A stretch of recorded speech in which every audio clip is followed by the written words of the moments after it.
Hey, Joe here from Complete Carnivore, and I got some new knives I want to show you. These are Dalstrong knives. I'll tell you a bit about the brand in a minute and a bit about what they do. Let me first show you the knives that I use the most. This is my chef's knife. It's a Cutco knife. I also have a Cutco Santoku. These two knives probably get the most use, and then this is a Dexter Russell boning knife. These ones probably about 130, 150 bucks a piece. I've had them for, I don't know, 12 years maybe.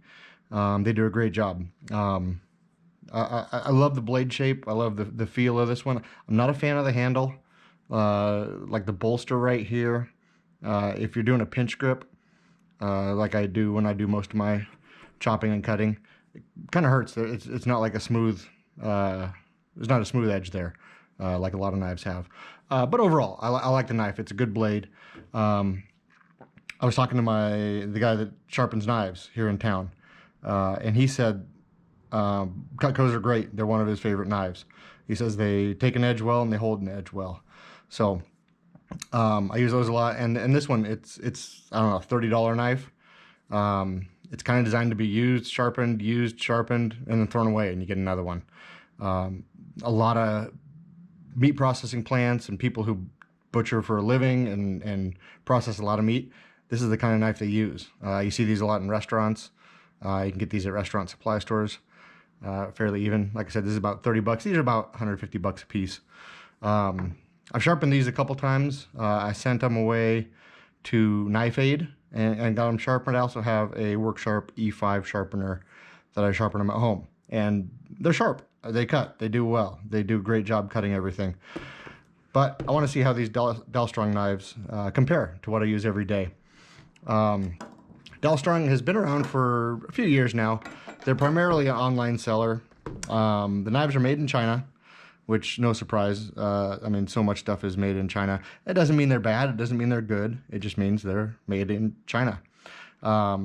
They have a number of different series of knives, a number of different types. This one is a Shogun series, which is kind of their higher end. I think they have one more line that's higher than the Shogun. And then there's the Gladiator, which is a cheaper knife. And you're looking anywhere from $50 to $60, $80 for a knife here. In the Shogun series, for a chef's knife, it's, depending on the size, you're looking at $100, $150, somewhere in that range. So they use different kinds of steel in them. They use different handle material. Some of their lines, they're almost just for looks. They have some really funky designs on some of them. Some of them, the handles are really weird. Some of them have like a black titanium blade, which I think is weird.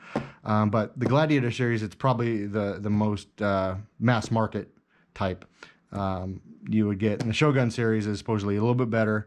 Has a couple other features that we'll see. I've never seen these knives up close in person. I've seen them online. I've seen people use them in videos. They're a pretty popular knife right now. I mean, they got tons of good reviews on Amazon. But let's open them up and let's see what we got. They come packaged very well, and it's in a nice box. It's got some plastic around it, so we'll get that off and see what these knives look like. The Shogun series, they are Damascus steel, which basically means it's a bunch of layers of steel. I think it's 55 layers on these. It's a AUS 10V steel is what they call it. That's a Japanese steel.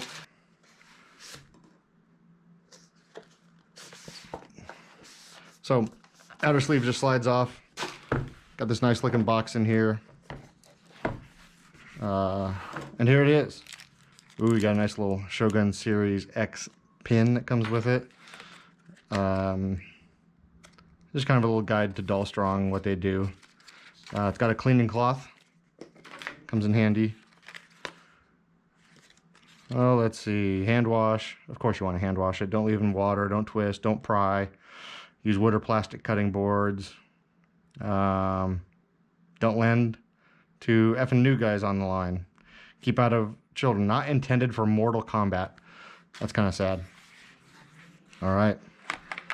This is it. This is I believe a 10-inch chef's knife. It's got a nice case on it.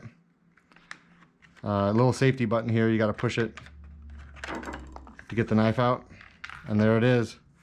Like I said, it's Damascus steel, so I'm not sure if it's going to show up on video, but right in here you can kind of see the layers in there. Let me see if I can get close up on it. Let's see if you can see the layers. You can kind of see them a bit. It's got kind of the hand hammered finish here. Theoretically, that lets food not stick to the blade. The handle feels good, just on first handle. It's got this nice curved bolster here. I know on the Gladiator series chef's knives, like the bolster goes all the way down to the bottom, which I know a lot of people don't like. First feel, it feels good. It's got a decent weight. I think it's like 285 grams. You can see the metal goes all the way through. It's called a full tang. It's got a little extra weight on the end here. This is a bigger chef's knife than I would normally use. This is, like I said, a 10-inch.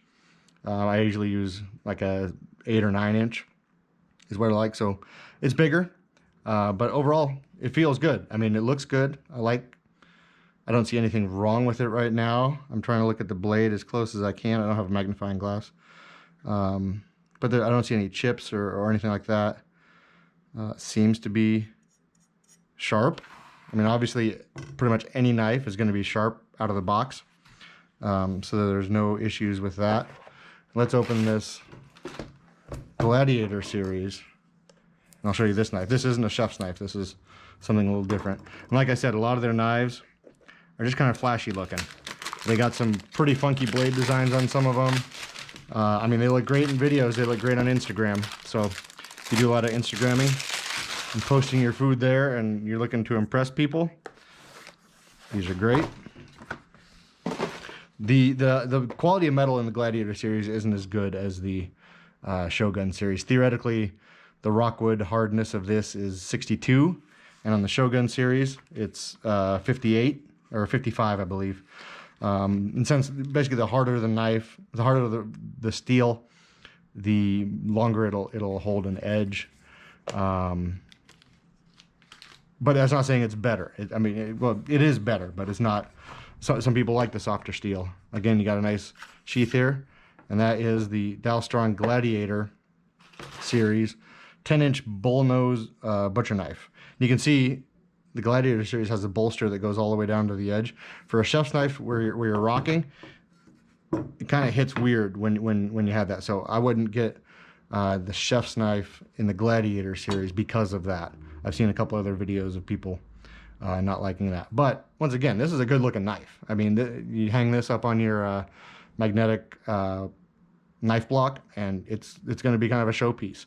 Once again, they have some other pretty funky blade designs. Some of them have like forks on the end and things like that. But this is a high carbon German steel.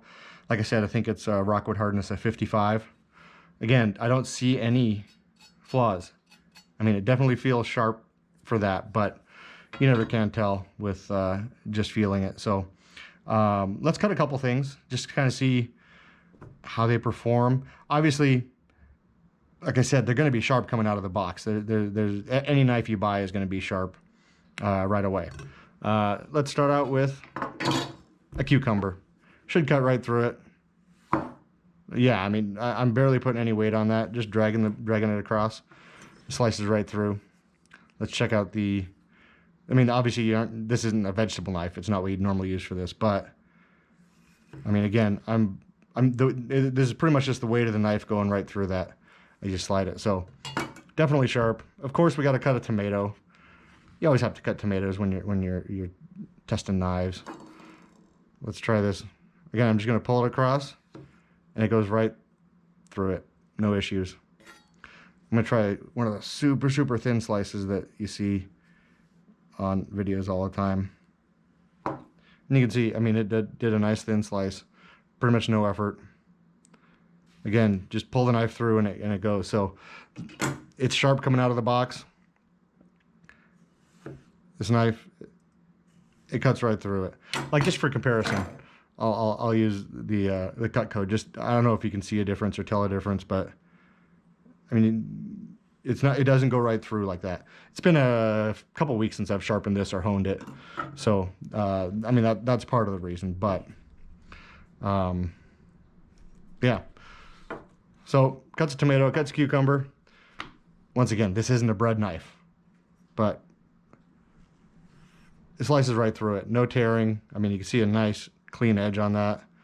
Again, I'm not putting any pressure on that. Just pulling the knife right across it.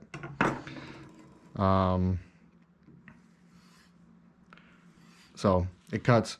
Now, of course, I got some leftover dinner from a couple nights ago. This is a piece of bavette steak.